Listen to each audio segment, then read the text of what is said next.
afternoon, Red Bank. If there's one subject that everyone has an opinion on, it would have to be dress code. Some say it's too strict, others say it's not strict enough, but everyone can agree to disagree. We also found some students that feel that dress code is especially unfair to the young ladies. We'll hear from all sides, including Principal Tillett, and that's just one of the stories you'll see on today's edition of the Main News. You've heard about superlatives for students, but what about superlatives for teachers? I feel on top of the world right now. The story is coming up. The boys basketball team has made it to the regional tournament. We've got all the highlights to show you how they got there. It's all coming up in sports. And are you up to the E-Bird Challenge? With cameras rolling, we found out who can do the most push-ups in the school. And you might be surprised at the winner. Don't miss the story coming up a little later in the show.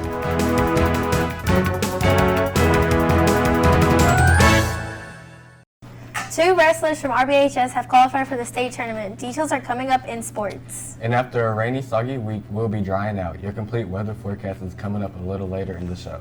It's Friday, February 25th, and you're watching the Main News. Hold on. Let me catch my breath. Let me count these checks. Flex on my ex. I don't got no respect. Break up in the text. Pull up in a G. T3 fly off in a jet. Pull up on super. In the dreams like Freddy Cougar. Just matter act like I knew it. Ferrari pull up Ferris Bueller. Hold on. Let me catch my breath. Let me count these checks. Flex on my ex. I don't got no respect. Break up in the text. Pull up in a G. T3 fly off in a jet. Hold on. Let me catch my breath. Let me count these checks. Flex on my ex. I don't got no respect. If you talk to the teachers that have been at RBHS a while, they will tell you that the current dress code at our school is one of the most lenient we've ever had.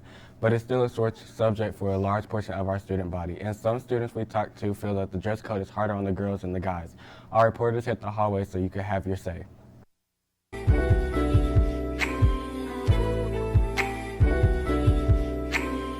We're here with Jeremiah, Tyler, Miss Brown. Coach Munn. Mr. Tillett. Ariana. What's your opinion on Red Bank's dress code? I don't really have one, to be honest, because most boys can wear what we want to wear to school, but I probably would feel some type of way if I was a female, because y'all really can't wear most of the stuff that y'all would like to wear to school. So, I mean, in the hats and stuff, I don't want to wear my hats to school, you know what I'm saying? When I think about the dress code, it is very sexist, because you don't know how hard it is to find regular shirts for women. If you look in departments like any dress stores, it is so hard to find a regular shirt. Like, everything's gonna show a little bit, and I think people need to get used to women's body.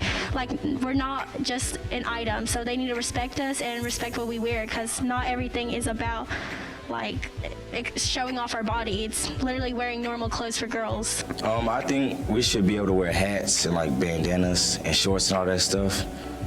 And yeah, that's really it. I feel like there's no need for us to not be able to wear that stuff, if that makes sense. I think Red Bank's dress code is pretty flexible, but I think in general, I'm not a big fan of dress codes. So, yeah. I feel like we don't really have a dress code at this point because it's not really being followed. It was pretty lenient to begin with, and I just think it's been pushed a little too far at times, but we'll see where that gets us. What's your opinion on Red Bank's dress code? Well, on Red Bank's dress code, I don't know that I have an opinion specifically to Red Bank, but I think dress code in general, I know sometimes it has like a negative connotation, like somebody telling me what I can wear and not wear, but I think there should be an expectation, a minimum expectation in regards to what is appropriate dress, you know, when you're at school, or someday when you have a job, like there'll be a dress code most likely. If you work at McDonald's, there's a dress code, right? Like you wear their shirt, you wear black pants. I mean, so it's not like school's the only place where that type of thing happens, or where there's an expectation for what, you know, a successful student or, you know, should look like, or how they should dress. And I think ours, now when you think about Red Bank specifically, and I see the other schools, because they're online as well, like we allow hoodies, some schools don't. We just don't want you to wear the hood because we can't tell who you are. It's more of a security kind of thing.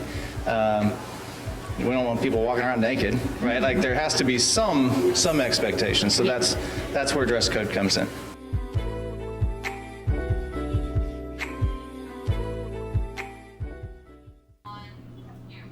Superlatives have always been a part of high school life. Students vote for their fellow classmates in different categories like the best personality or the most likely to succeed. But until now, superlatives have always been for students.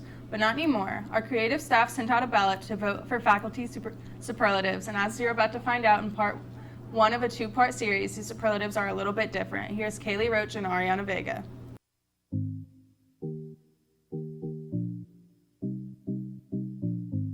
Welcome back, Man News viewers. Today we have teacher superlatives. Since students always want to vote on each other, what do teachers think of each other?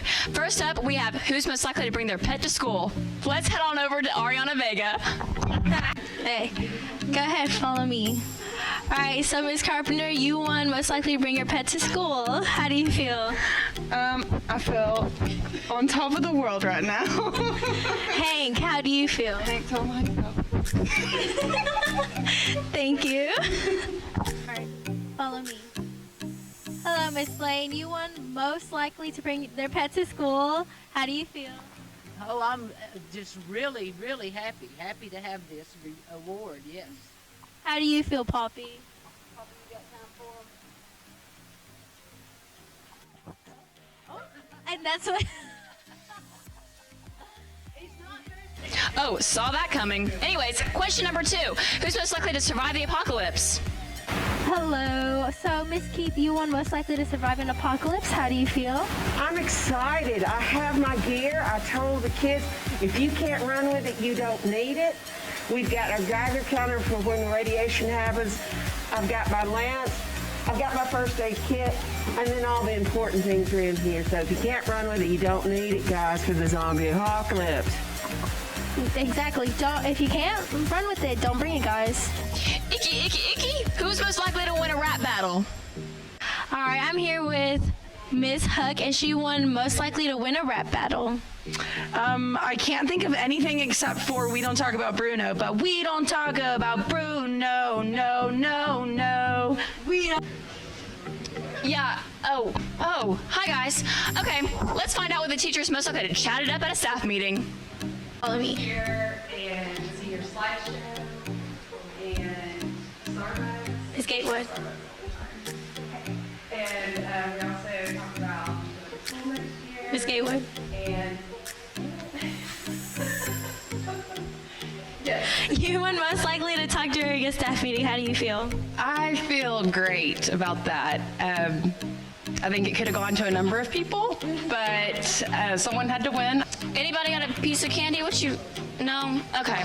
Anyways, let's figure out the teacher to most likely to have a candy stash in their room. Hey, Miss Brown. So you got voted most likely to have like a candy stash in your room. How do you feel? That is so fun. Do you need a little treat? Maybe. Oh my God! Thank you. Okay. Got him. Anyways, let's figure out the teacher to most likely to capture your bug and let it go. Hey. Oh, hey. What are you doing? Just catching and releasing bugs. And that's why you won the award? She won the award, guys. Thank you so much. Thank you, Red Bank.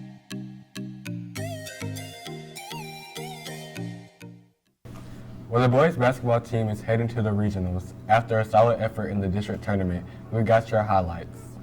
And 2 of our wrestling Lions will be representing our state in the state tournament. Let's get the scoop as we head on over to sports. Who made this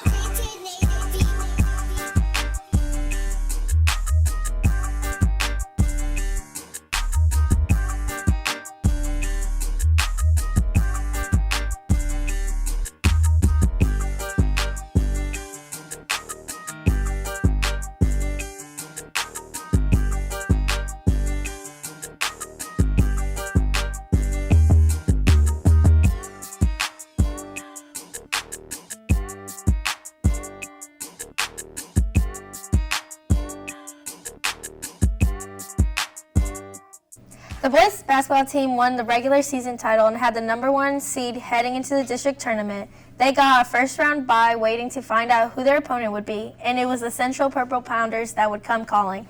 The game was played last Friday night at East Hamilton High School, and our cameras were there.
In case you didn't see the scoreboard, the Lions won by 35 points. The victory guaranteed Red Bank a spot in the regionals.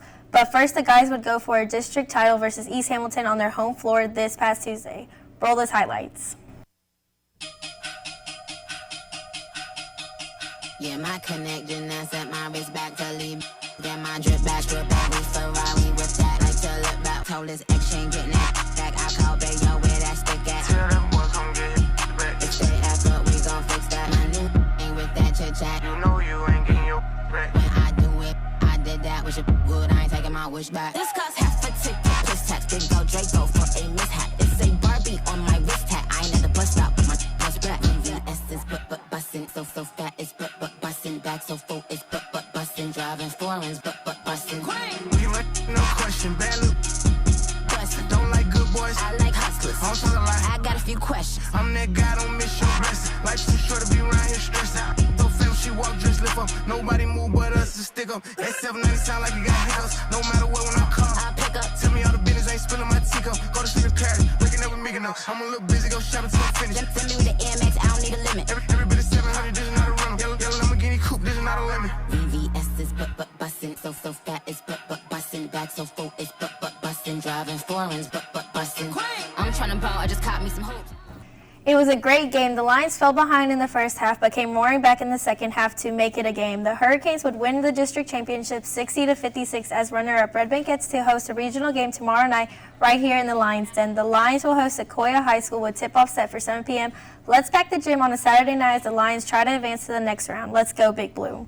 Last weekend, the wrestling section tournament was held in Pigeon Forge. Red Bank had 7 wrestlers trying to make it to the next round of the postseason. The Lions, Kobe Smith, placed first in the sectionals, and Malachi Stevenson placed third. That qualifies both wrestlers for the weekend state tournament in Franklin, Tennessee. Good luck, fellas, and make us proud.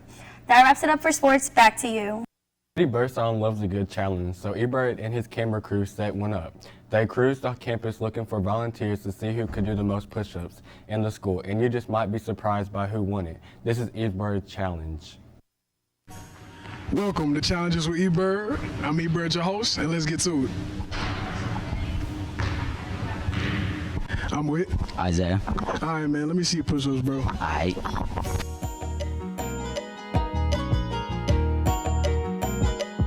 I'm with John. All right, John, let me see how many push-ups you can do, man. Gotcha.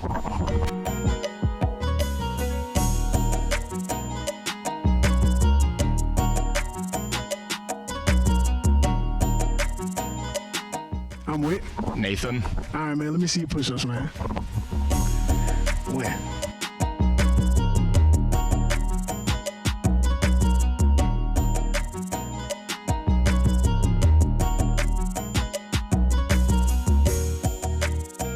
I'm with Tyler.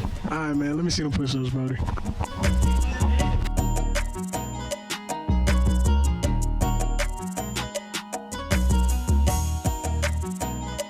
I'm with Coach Cal. All right, can I see them push-ups? I'm gonna try to beat Nathan. All right.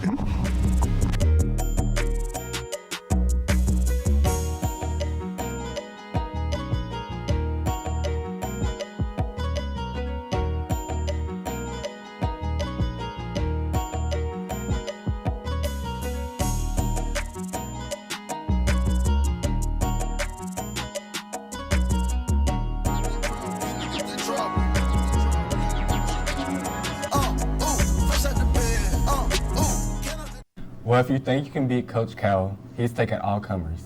Our Christian won't be doing any push-ups, but he will tell us when this rain will finally end. Let's get the scoop as we head on over to weather. Do you ever look at someone and wonder what is going on inside their head?